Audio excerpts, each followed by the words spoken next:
Welcome to a Neptune's Pride game review video. Neptune's Pride is a real-time strategy game where you need to out-expand and out-diplomacy the other players over the course of days and weeks. You are fighting over a limited amount of territory, so make every move and word count. The game in this video was Upsilon Alula, a standard 32-player Cloverleaf game.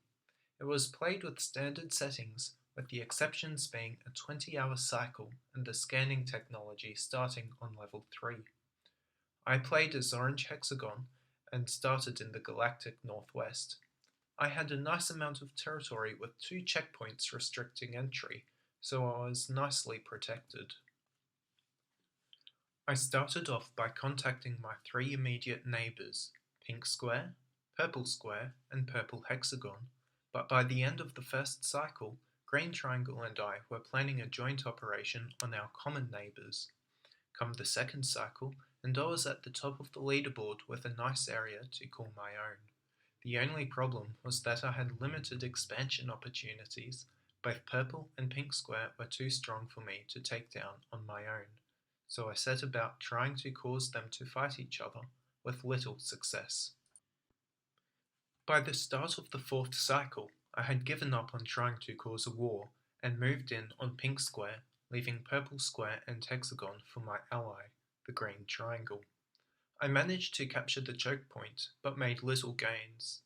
But then, I launched at Pink Square's home star, and for some reason, they did not protect it adequately. This allowed me to temporarily hold the home star, but at the cost of control of the choke point. At this point, it is probably worth looking around at the rest of the board and making some observations as to which empires appeared to be the most powerful, and which other alliances I should have been wooing to my side. Tick 122 is at the start of the 7th cycle, and marks just over 5 days of playtime. In the galactic northeast, the red circle and square were evidently dominating the region, while the east was home to green and light blue hexagon and yellow square. In the south and the west, no 1 or 2 powers had clear control over the region, but in the centre, Red Triangle was clearly in the lead by a significant margin. However, it was not clear who they were allied with, if anyone, and so if they had remained unallied, they would not have been the threat that they became later game. With that look around done, let's get back to progressing through the game. The next couple of cycles see me and Green Triangle make first contact, allowing us to transfer text between ourselves, and me regaining control of the choke point with Pink Square. My ally swallows up our purple neighbours, while I slowly gain ground against Pink. This brings us up to tick 240, marking 10 days of playing and 12 completed game cycles since the start of the game. At this point, all the 2 and 3 player alliances are clear, and it is up to the alliances to merge with other alliances in order to make larger super alliances in order to take control of the game and finish in the lead.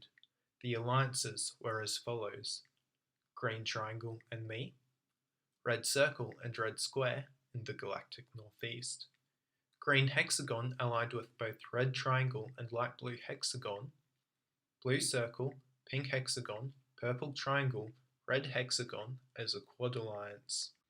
Let me be clear, it wasn't so much a quad alliance as a duo alliance between Blue Circle and Purple Triangle, with the other 2, Pink and Red Hexagon, strung along.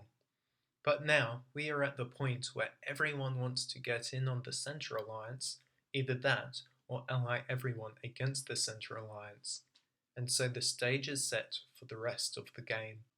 The game was about to reach its climax, and it wasn't quite halfway through. Ticks 260 and 280 see some of the smaller empires almost removed, and the halfway point of the game reached and passed. By tick 300, the outside 2 members of the Galactic Southwestern Alliance have fallen on their swords for the sake of the other 2 members, and the Northeast, Centre and Southwest alliances merged into a single alliance not long after. Ticks 320, 340, and 360 see the northwest and southeast being encroached upon by the other empires. And so this is what we have at tick 360 after 18 cycles and 15 days of gameplay. I am not aware of the details of why this happened, but not long later the southwest branch of the Alliance was turned upon by the other members. This is followed by the quick removal of Purple Triangle and then the conceding of the other players to give Red Triangle the win. Please note that I was not aware of all the diplomatic happenings that went on in this game, and so some of the conclusions that I've drawn are probably incorrect.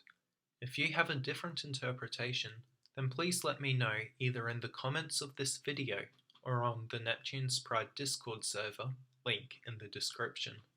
And now please enjoy the following quick time lapse of the game as it progressed.